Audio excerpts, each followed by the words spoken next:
This is Kick-Ass Politics. I'm Ben Mathis. Hey folks, we're doing a new crowdfunding campaign at patreon.com/kickasspolitics. That's Patreon spelled Patreon. With Patreon, you can pledge a certain amount each month, and in return for helping to sustain the show, you're going to get some great new benefits like back episodes, exclusive content, show merchandise, shout-outs on the podcast, video hangouts, invitations to live events, and more. Again, go to patreon.com/kickasspolitics. Thanks for your support, and thanks for continuing to listen.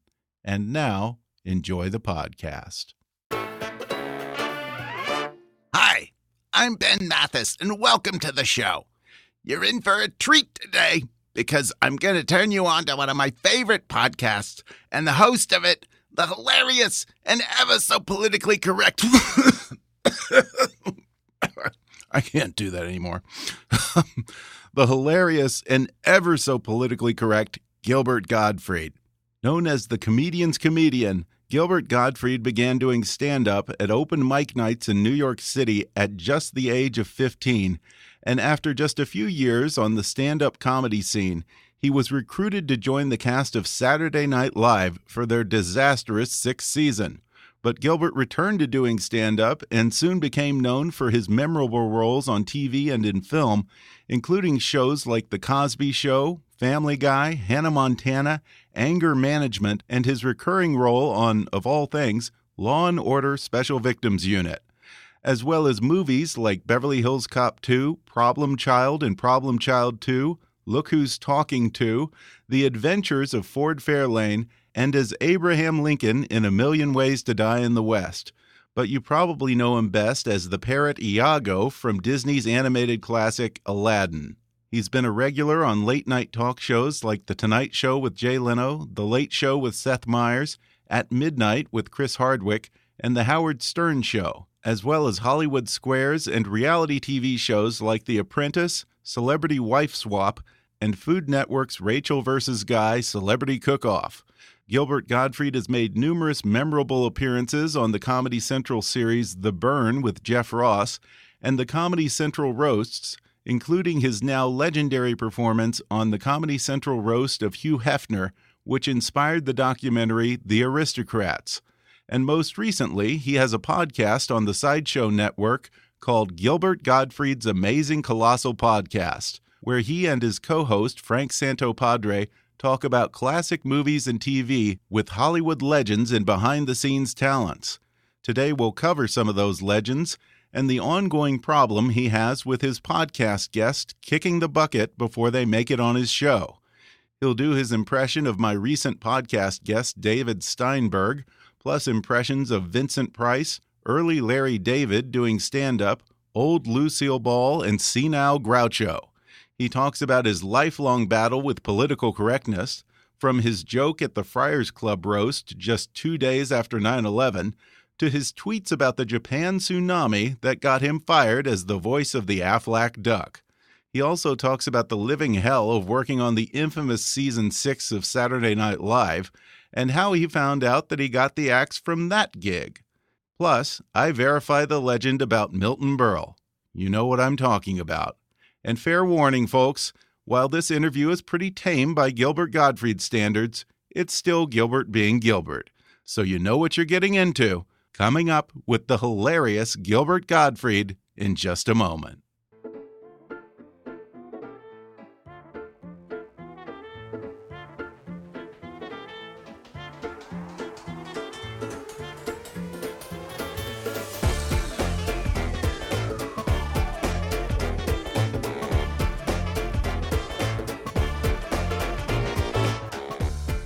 Hollywood to Washington, it's time for Kick-Ass Politics. And now here's your host, Ben Mathis. I'm sitting down today with Gilbert Gottfried, my favorite comedian and actor, and you know him as the Aflac duck and the parrot from Aladdin. You used to know me as the Aflac duck. Well, we still remember. Yeah, and we'll definitely get into that. But you know, You're my favorite comedian. Anytime people ask me who makes me laugh, I tell them Gilbert Gottfried. And I'll tell you, I saw you a few months ago at this thing called Riot LA, which, for clarification, is a comedy festival. You weren't looting stores or setting stuff on fire or anything. But you killed, and you finished your set, and you walked past me, and I shook your hand. I told you, I'm a huge fan of the podcast. And you looked at me as if I jumped out from the bushes, and I was thinking to myself, did this guy have any fans? He doesn't seem to be used to this. Yeah, I'm looking at you like you jumped out from the bushes right now. I did. Yeah, I did from yes. Central Park. Well, when you were coming up as a stand-up comic, I heard that you used to be the guy that the club owners would send in to clear the room at the end of the night. Yeah. I used to go on because I didn't care. I mean, back then I just didn't care. I'd go on. If I did great, that was great. If I did horrible and the audience hated me, that was also fine. And so if they had some people hanging out and they wanted to get rid of, they'd send me on. What material would you use when you wanted to get rid of people? Oh, God, there were so many. Just stuff that just plain was only funny to me. Yeah. You know? Oh, okay. You know, I love your stand-up albums, and you kind of jump between the old jokey kind of stand-up Milton Berle, guy walks into a doctor's office. Oh, yeah. And observational humor. Do you have a particular preference? No. I like to get up there and then get off as quick as possible, get my check, and go home. It's my artistic viewpoint. Wow, you really romanticize being a stand-up comic. It's funny that you say that because, just the other day I had David Steinberg on, who I think you've had on the podcast too. David Steinberg. Yes, when I started, it was in Canada. And, in Canada, they would have these little coffee shops, and that was it. That was the way you did comedy in Canada. And it's funny, I didn't even notice till I interviewed him. He still totally has a Canadian accent. Oh it didn't my go God. away. It's gotten worse. Yeah, now it sounds like a speech defect. Well, it's totally turned into. Yeah, I know. It's like a Sesame Street character or something. Yeah. Well, I asked him because I have long had this theory, and a lot of people kind of call me out on it. I keep saying to friends, I say, every person should have to do a 5-7 minute set at an open mic night and just try their hand at stand-up comedy, because I think it would be a profound growth experience. And I say all this stuff. You'll learn something about yourself. You'll learn humility and empathy. And I built it up in my mind. And then I asked David Steinberg that. And he's like, oh, no, don't do that. You don't want to do it. It's like now I'm terrified. I'm afraid it'd be a soul-crushing experience. I'll be suicidal or something. Yeah, it's kind of like... I guess how they want people like to jump out of a plane or something. And which reminds me, there was an episode, you talk about jumping the shark. And I had Henry Winkler on my podcast. Oh, we yeah, actually yeah. talked about jumping the shark. Yeah, he's a sweetheart. He's Henry Winkler's. You are the most wonderful person I've ever met in my life. That's a lot like your that's a lot like your Vincent Price impression too. Yes, and then Henry Winkler started going, "The tingler is loose in the theater. Scream for your lives. The tingler is loose. If it'll only let go of you if you scream." But there was an episode of the Andy Griffith Show. And this shows where... With Vincent Price? Yeah, no. Yeah, that special... It's when the creepy effeminate guy comes to Mayberry and Andy has to hide Opie. Yes. Because, Vincent Price, I think he showed up on, what was it, the Brady Bunch or something. They were in Hawaii. You did a ton of cameos on everything, it Oh, seems. yes. Yeah. But it wasn't Vincent Price in it. I just got... on the Andy Griffith Show, Aunt B goes parachute jumping. I don't remember that. Episode. Really? Where, like a later when they were in color. Was this when they were renegotiating her contract? It was a cliffhanger into the season. As I remember, they did that really horrible, phony, sky in the background. In front of the screen, yeah. Yeah, and they had Aunt B go skydiving, and it's like, you talked about jumping the shark. That's when it's time. Yeah, to man, I've retire never that show. You're sure of this? I've never heard of this, Yes, and I love that show. I bet you could look that up. I will. I'm definitely going to look that one up. Well, I'm curious, who were some of the comedians that you came up with when you were starting out in the clubs? Oh God, let's see. I was there starting way back, but along the way, Larry David was there. Okay. Let's see. There was, Bill Maher would come in, Dennis Miller, Paul Reiser, Jerry Seinfeld. Okay, so you had a pretty good class there. Yeah. Now, what was Larry David like back then? Because everyone says that he was just such a pain in the ass as a comic. Oh, yeah. He would get angry. He'd get angry at the audience or himself? Oh, yeah. I think both. I think he's probably angry at himself, and he took it out on the audience. And what was fun about watching him was he'd get into fights with audience members. That's how you win friends. Oh, yeah. Yeah. So What would he fight about? If someone wasn't laughing or someone said something, he would start fighting with people. And one time they would argue over whether he was funny or not. Oh, yeah. And one time he was yelling at some guy, and the guy said, "You want to take it outside?" And he said, "Yeah." And then this guy stood up, and he was a mountain. And so someone said, no, I don't think you should fight with this. We'll get him another free beer. Yeah, and wasn't there some story, like he was telling a joke that referenced a bungalow, and like nobody in New York knows what a bungalow is. That's a California thing. And then nobody was laughing. Someone yelled out, "What's a bungalow?" And he's like, "You guys are idiots," or something. And he stormed off the stage. You don't know what a bungalow is? It's what a minute.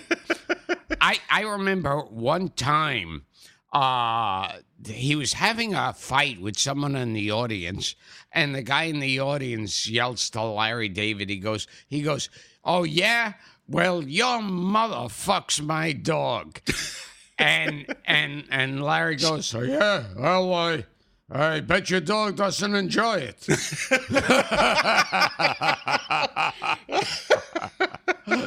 Oh my God, those must have been some fun years.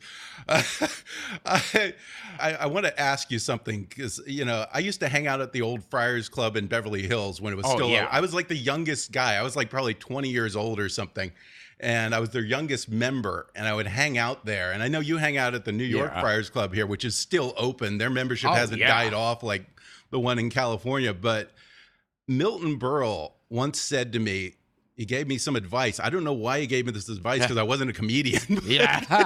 I'm not sure who he thought I was. But he said to me something about the difference between a comic and a comedian. And he said, one tells funny stories and one tells stories a funny way. I forgot which one it is, but can you make any sense of that? That's an old expression. Oh, it is? Yeah. Just like stealing the jokes. He steals advice, too. He's stealing advice. It's just like, I just came up with some advice. Brush your teeth after every meal. 7 years ago, as he lights a cigar. Was your stand-up career before SNL or after SNL? Yeah, I was doing stand-up, and maybe just.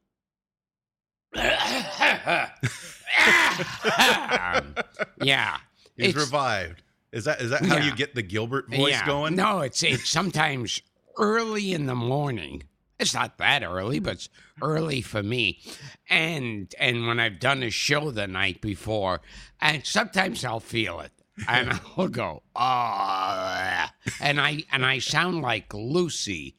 In her, yeah, of the last season of the Lucy show, Yeah. What was that? That was Life with Lucy. Right, yeah. And I remember just the other day, I was listening to the soundtrack from MAME, the movie version. You coax the blues right out of the heart. It was like listening to James Earl Jones after a bunch of cigars, trying to sing shit. I don't even know that octave was on the scale. Oh, yeah. Yeah, she was like, man. And like all the cast and all the other singers were trying to figure out what key she was in and keep up with her and sing around her. It's like, I remember they were doing a commercial years ago, and they wanted it, Bogey and Bacall, with Humphrey Bogart and Lauren Bacall. Well, Lauren Bacall was still alive. She was still around, yeah. And so they got this guy who did a Humphrey Bogart imitation. But at that point, wait, what was this for? Oh, this is for the Lucy show? No. This was some radio show. Oh, okay. Some radio commercial. Okay. So they were going to have, Humphrey Bogart and Lauren Bacall for such and such a product. And now Lauren Bacall was still alive. Humphrey Bogart had been dead for years. So they got a guy to imitate Humphrey Bogart. And the problem was, at that point, Lauren Bacall was no kid anymore, and her voice was deeper than the guy doing Humphrey Bogart. Yeah, she probably sounded more like Bogey than the other guy. Yeah, she was like that, hi, Bogey. And he's like, hey, well, hello, playing again, team. Well, the story of how she got that voice, right? Have you ever heard that one? I know you love old Hollywood lore. Oh, sure. Yeah, the story, I think, was that a studio exec or her acting coach, I guess she had like one of those East Coast accents, kind of like, from the Philadelphia Story or something. And when she came to Hollywood, her acting coach, I think it was, sent her out into the mountains for like 3 days and told her to just keep yelling at the top of her lungs. And then she came down from the mountains like Moses with this sexy, raspy voice, apparently. And then it just got lower and lower and raspier year by year. Well, I have to say, I admire you because you've suffered your share of indignities as a comic and an actor. You got fired as the Aflac duck. Yes. You from that to working on the infamous Alan Thicke late night show. Yeah. But first I was fired from Saturday Night Live. That's what I was going to say. Was that the worst? Was that the most miserable experience of your life? Well, being on it was certainly miserable because it was the worst time to be on Saturday Night Live. Right. It was after Lauren had left. Yeah, Lauren and Chevy and Belushi. And so it was kind of like if in the middle of Beatlemania, John, Paul, George, and Ringo left, and you said, now we've got 4 other schmucks. And so people and the press hated us even before we went on the air. There were articles being written and people writing angry letters like, how dare you continue this? And it's funny because they still do that to this day. Like every 2 years, people start predicting SNL has jumped the shark. Oh, yeah. Yeah.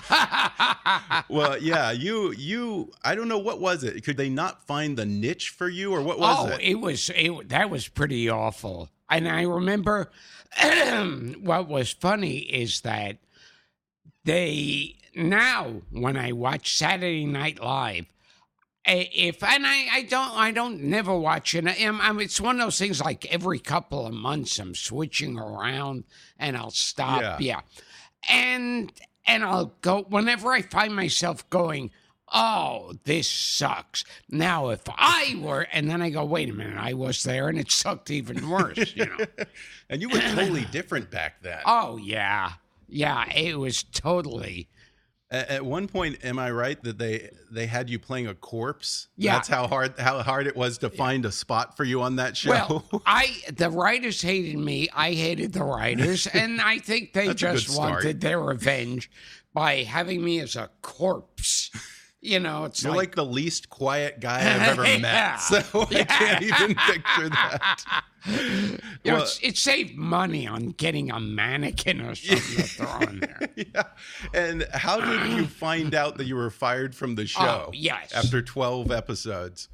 Well, first, I remember at one point, I was sitting in an office. It wasn't our office. It was just some empty office. Someone was out to lunch. And I was sitting there with Eddie Murphy, and we were talking.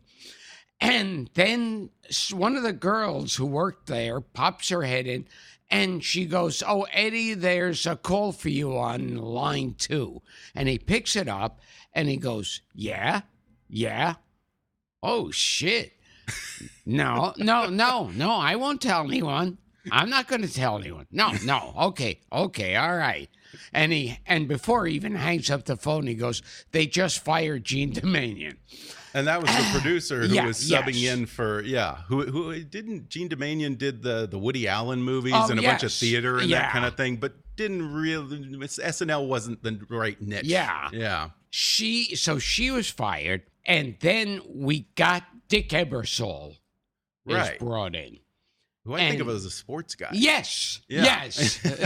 Perfect. So, and he brings us all around. He says, "Okay, I'm the new producer. I'm going to make some little changes here. Nothing to worry about. Take a week off. Come back in a week. We'll get together. I'll tell you." And then so when we're getting together, it's all separate. Everyone waits outside the office and goes in separately. And you see people coming out, sometimes crying that they just been fired. So while I'm waiting out there, there's some desk where they used to dump all the fan letters. And from some girl in Omaha, I see it's addressed to me. So I figure I'm killing time reading my fan letters. And I open up from this like teenage girl in Omaha or something. And she goes, "Dear Gilbert, I'm so sorry about what happened to you." So you were the last one to know. Yeah. You were all ready to strut in there and renegotiate your contract, weren't you? Wow. Well, yeah, that was pretty painful. Another one that we referenced earlier was the Aflac duck. For a number of years, you were the voice of the Aflac duck, and you got fired over a few tweets, some tsunami jokes when the tsunami hit in Japan, the Fukushima meltdown and all that stuff. Were they very classy about it, Aflac? I found out I got fired on the internet. Yeah, they didn't call me personally. Look how far we've come from fan letters to emails. So they fired me and milked it for all the publicity they could get, and then hired a guy to imitate my voice for less money, thus bringing closure to a horrible tragedy. And there was the 9/11 joke that you made at the Friar's roast right after 9/11 a few years ago. Hugh Hefner. Yeah. Are you ever amazed at all the righteous indignation that people come up with the moment that, anyone cracks a joke that's quote unquote too soon? Yeah. And that's another thing. Like, if you say something too soon like I do, you're a bad person. You're a bad and sensitive beast. Yeah. But if you wait a while, like you could do jokes about the Titanic and no one will say anything. But it's like, see, to me, waiting makes the joke more offensive. Because at least when I say it, part of what makes it funny is you're going, "Oh my God, I can't believe he said it about something so horrible." And if you wait, what you're saying is, like if you do a Titanic joke, you're basically telling the audience, hey, you know, that was years ago, and even their grandkids are dead. Doesn't Fuck matter. them. Yeah. Fuck the people who died on the Titanic. And that makes you a good person. Yeah. Now, what was the joke that you told, what was it, 2 days after 9/11 Yeah, at the Friars I roast? said, I have to leave early tonight. I have to catch a flight to L.A. Unfortunately, I couldn't get a direct flight. We have to make a stop at the Empire State Building. No, now that's a kind of a funny joke. Yeah. That's actually a pretty well-crafted joke. And people did not like that. Ooh, wow. It was like if you told me I was up there for 200 years after saying that joke. That's what it felt like. They were booing and hissing, and chairs were screeching away.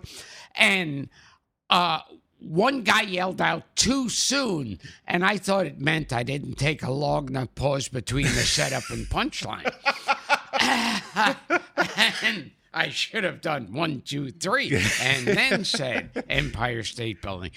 But then I figured, why not go to the bottom level of hell? Yeah. At that point, I start doing the aristocrats joke. Yeah. And that's- Famously bawdy joke. Yeah, and it's all incest and bestiality.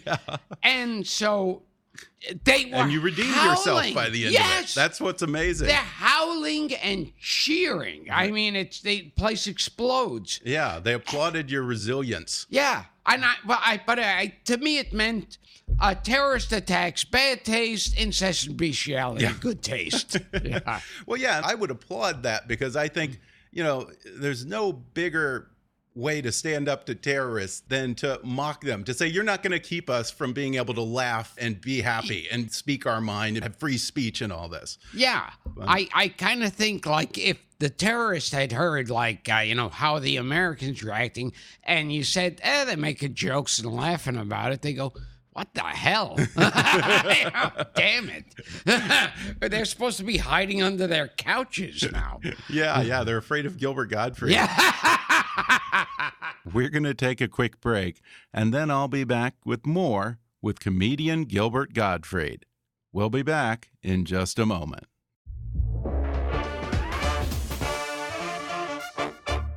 Hey folks, do you like reading, but you find it's getting harder and harder to make time to curl up with a good book? Well, there's a solution. Give audiobooks a try. They're perfect for your commute to work, or if you're working out at the gym, a relaxing bath, or any time really. And right now, you can take an audiobook for a spin with a special promotion just for our listeners from Audible.com. Just go to audibletrial.com/kickasspolitics to get a free 30-day trial and download any of Audible's 180,000 titles. That's audibletrial.com/kickasspolitics. Or click on the sponsor link on our webpage to download the free audiobook of your choice. And now back to more with the hilarious Gilbert Gottfried. You have this fantastic podcast that you started, I guess, around the time that I started my podcast. It's called The Amazing Colossal Podcast. And I guess it's an extension of your lifelong love of old movies and old TV shows and old Hollywood that goes back to childhood, huh? Yeah, because, when I was a kid, I remember the best film school in the country was in your living room because they used to fill it with old movies.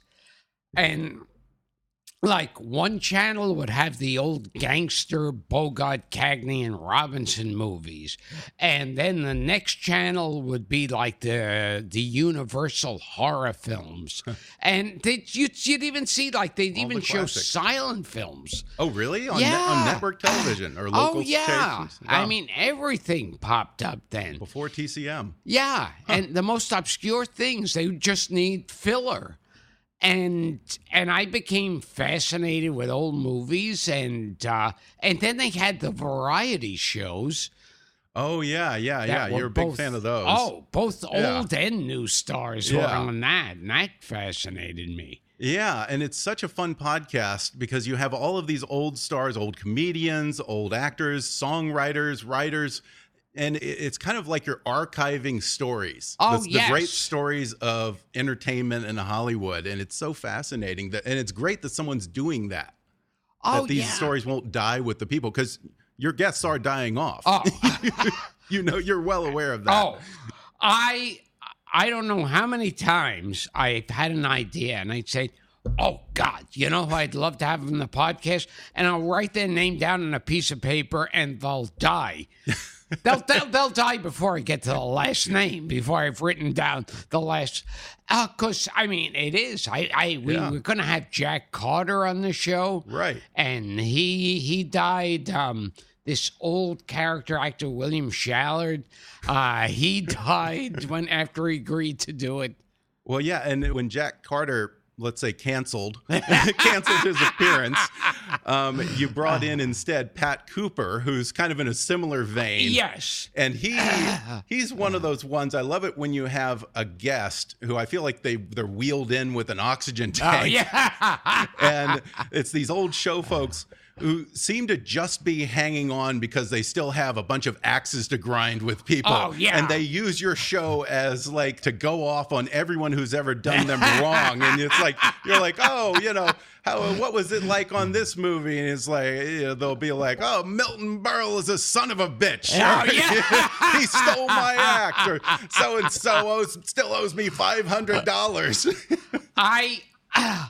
I met this guy, oh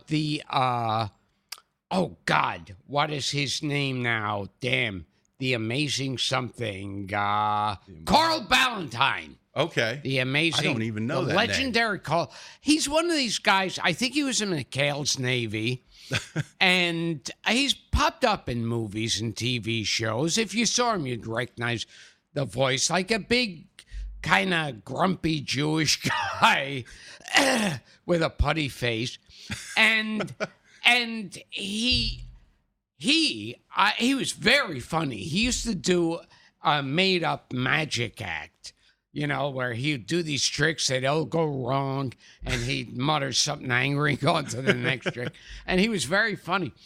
So I met him one time, and I was talking to him, and to that day, decades later, he hated Jerry Lewis because he was opening for Martin and Lewis, so that's how far back it is. Wow. Wasn't that even is old. Jerry by himself. And it was an outdoor arena, and it was raining out. And Jerry said to Carl, he goes, you know, go out there. The crowd's going to start to riot if there's nothing going on. And he goes, no, I'm wearing a tux. It's raining out there. He goes, and Jerry goes, I'll buy you a new tux. And he goes out, and his tux is ruined, and Jerry never bought him a new tux. and to this day, he remembers every word. Yeah, it's always funny. You get these old people who they just won't let go of stuff. Oh, yeah. I feel like that's the only thing keeping them alive. Now, is Jerry one of the big gets that you would like to get? Because I know that you really love Jerry. You talk about him all the time on the show. Yeah, I'd love to have him on, but that's like, I guess what they'd call a hard get. Well, and but he likes you, apparently. Yeah, he seemed to be nice, but I don't know if that translates into coming on my podcast. Yeah. Well, you know, one of the things about your show is you have a penchant for ribald tales of old Hollywood stars' sex lives. There's the Danny Thomas story, which I won't get into because my mom listens to this. My mom from Texas, you know, she's somewhere between Margaret Dumont and, like, you know, the Queen in terms of, you know, and I know that she'll totally listen and she'll laugh, but then she'll tell me, oh, I don't know. You know, there's the Paul Lynde story, which I love. And then I wonder, is this your personal favorite, the Cesar Romero story? Oh, yes, okay. Cesar Romero. Tell us about Cesar Romero. And also, of course, any chance we have to talk about Milton Berle's penis.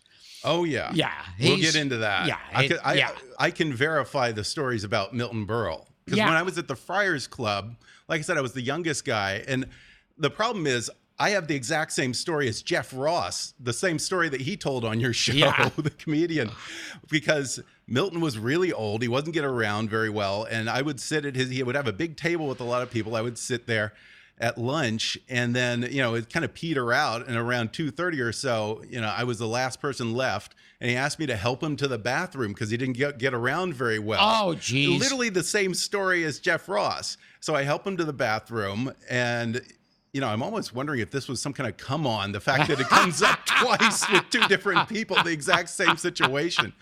But yeah, so he goes to the bathroom, he whips it out, and the legends are true. Oh, geez. Absolutely. So you saw it. Yeah, I did. It was the size of a 5-year-old. I don't know.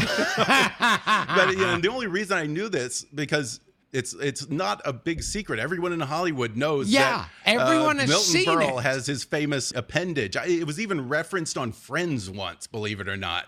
Yeah, even in that Louis cartoon, when Louis Anderson had a children's cartoon where his father supposedly gets locked out of the house naked, and he goes, "Oh, I wish I was Milton Berle." And it is. I mean, this is one of those that there are so many of these legends that no one can actually verify. Yeah. But boy, Berle's penis. Yeah. Now what's this? In fact, I heard that one time there was at some event, I think it was Jerry Mathers or Jerry Mathers, one of the trolls from the Wizard of Oz. The trolls? Dwarves. What were they I think the PC called? term is little people now. Yeah. We can't even say midget anymore. I love that you call them trolls. One of the freaks. One of those guys that escaped from the circus. So what were they calling them? The dwarves? The dwarves. On Wizard of Oz? Yeah, the Munchkins. The Munchkins. Yeah. I like trolls better. Yeah, one of the Munchkins, original Munchkins from the Wizard of Oz, was still alive. And he was at this event, and Milton Berle was there. And Jack Carter goes over to Milton Berle. He points to the Munchkin, and he goes, "Hey, Milton, this guy's as big as your cock."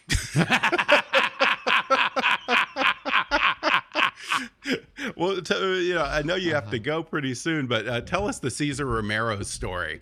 Cesar Romero, I mean, in the movies, legend. Yeah, yes. He was a Latin lover. And, he had the mustache. He even kept the mustache as the Joker. Yeah. He was a ladies' man in the movies. Oh, yeah. Mm-hmm. Like the real classic. But in real life, he was gay.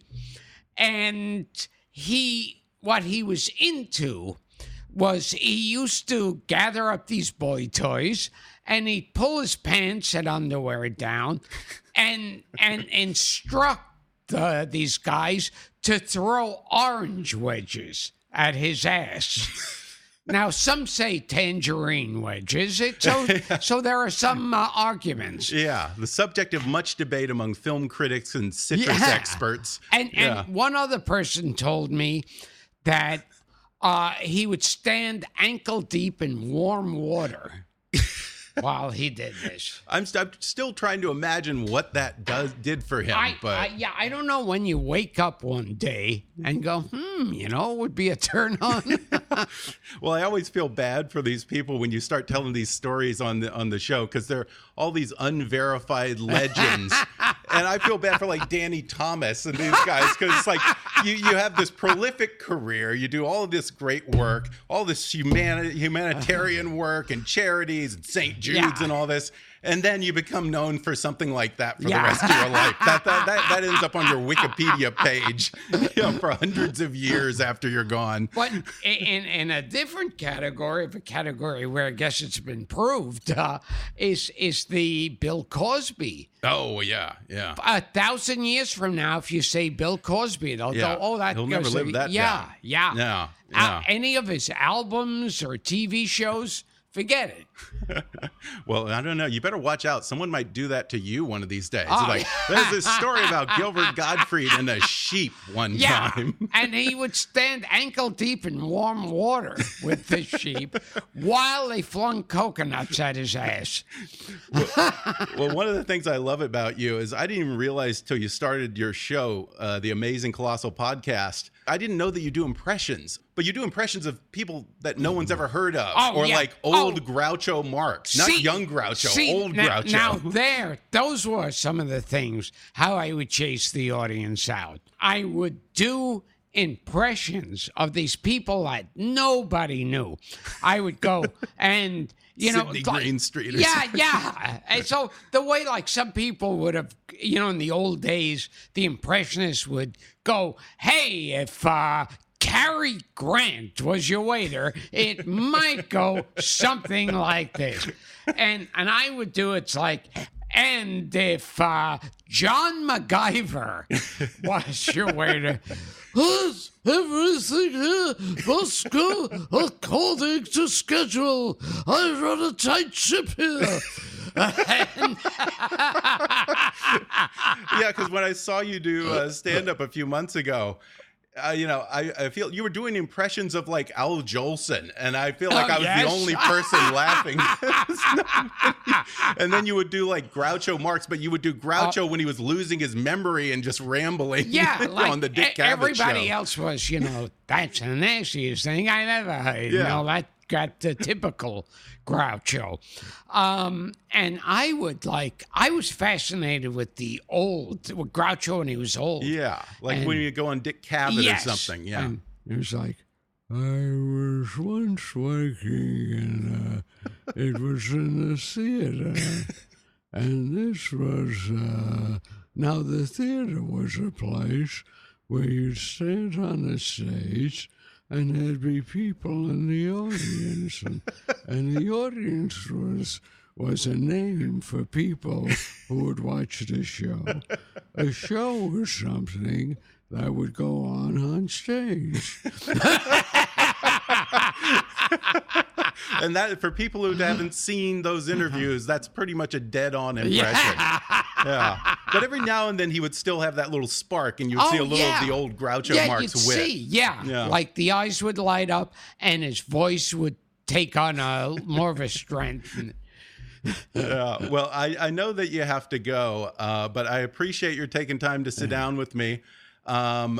The show is called The Amazing Colossal Podcast. Gilbert Gottfried's Amazing Gilbert Gottfried's. We don't want it to confuse it with the other Amazing Colossal Podcast. Yeah. Gilbert Gottfried's Amazing Colossal Podcast.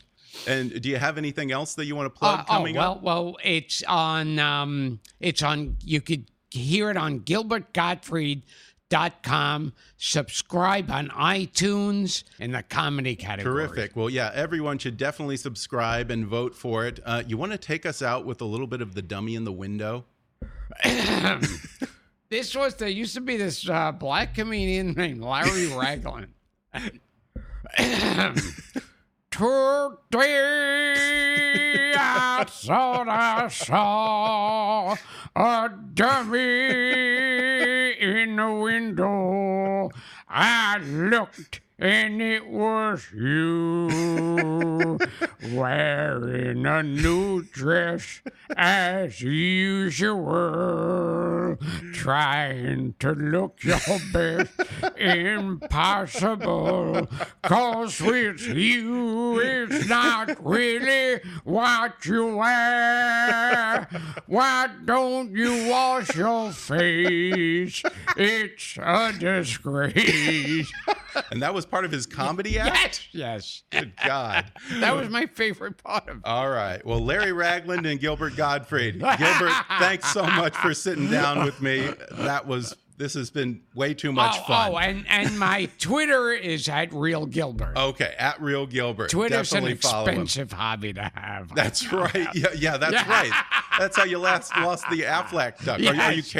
Are you more careful about your tweets now? No. Well, it's like I always say. Now I think twice about it, but I do it anyway. Well, are you the guy who censors Donald Trump when he tweets too?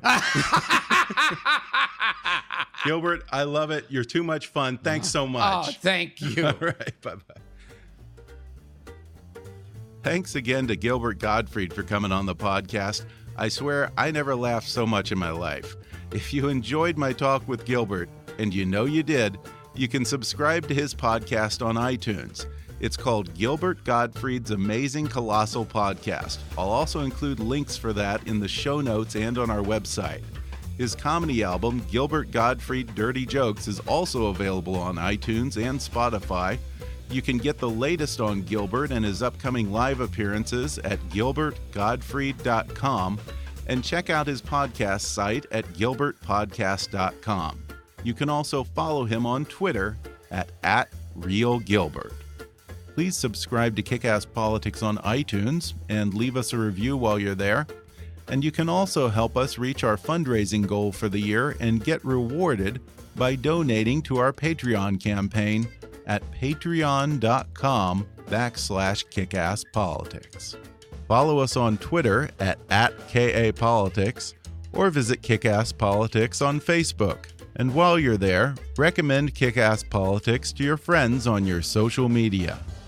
And as always, I welcome your comments, questions, and suggestions at comments@kickasspolitics.com. But for now, I'm Ben Mathis, and thanks for listening to Kick-Ass Politics.